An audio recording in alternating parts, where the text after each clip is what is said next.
Spanish লা লিগায় নিজেদের সপ্তম ম্যাচে গেতাফেকে 1-0 গোলে হারিয়েছে বার্সেলোনা।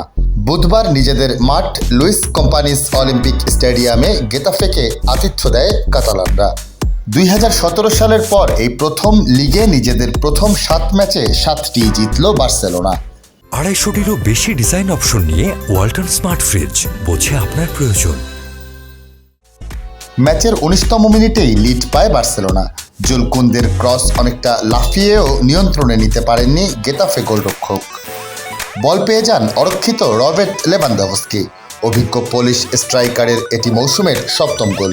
প্রথমার্ধে 1-0 লিড নিয়ে বিরতিতে যায় বার্সেলোনা। দ্বিতীয়ার্ধে দুদলই আক্রমণাত্মক ভঙ্গিতে খেলতে থাকে, তবে কেউই প্রতিপক্ষের রক্ষণভাগকে ফাঁকি দিয়ে বল জালে জড়াতে পারেনি।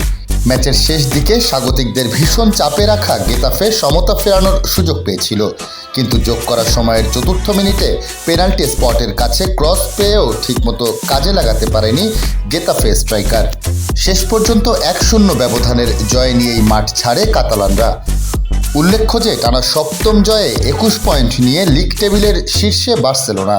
17 পয়েন্ট নিয়ে তালিকার 2 নম্বরে আছে বর্তমান চ্যাম্পিয়ন রিয়াল মাদ্রিদ।